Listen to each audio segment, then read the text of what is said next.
International News. Nasa alert ang mga Pilipinong nasa Kuwait kasunod ng tumitinding tensyon sa pagitan ng Estados Unidos at Israel laban sa Iran. Ayon kay Bombo International News Correspondent Joan Cadawan Logan, na kasalukuyang nasa Kuwait, malapit ang kanilang kinaroroonan sa isang US military installation kung saan malinaw umano nilang nasasaksihan ang pagbagsak ng mga misayla. Ikinwento ni Logan na labis ng kanilang pangamba dahil sa sunod-sunod na pagsabog na yumanig sa kanilang lugar na anyay mistulang lindol ang lakas ng pag-uga ng kanilang bahay. Noong February 28, tinatayang nasa 10 magkakahiwalay na pagsabog ng missile ang kanilang narinig, habang kahapon, March 1, ay nakapagtala naman ng 4 pang insidente ng pagsabog sa kanilang lugar. Sinabi rin ng correspondent na nagsagawa na sila ng precautionary measures sakaling lumala ang sitwasyon.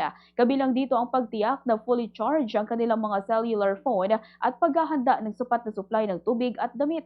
Gayunman wala umanong basement ang bahay ng kanyang employer, kaya limitado ang kanilang mapagkukublihan sakaling kailanganing lumikas. Sa kasalukuyan, nagpapatuloy pa rin ang operasyon ng mga establishmento at hindi pa kanselado ang trabaho ng kanyang mga employer, habang ang mga paaralan naman ay pansamantalang nagsasagawa ng online classes bilang pag-iingat. Ganito ang bahagi ng pahayag ni Bombo International News Correspondent Joan Cadawan Logan.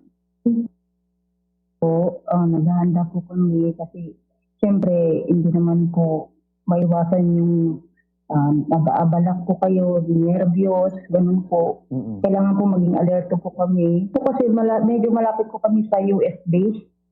Kaya kitang-kita po namin dito yung pagbagsak ng missiles. Siyempre po, kinakabahan po kami. Kailangan alerto po kami.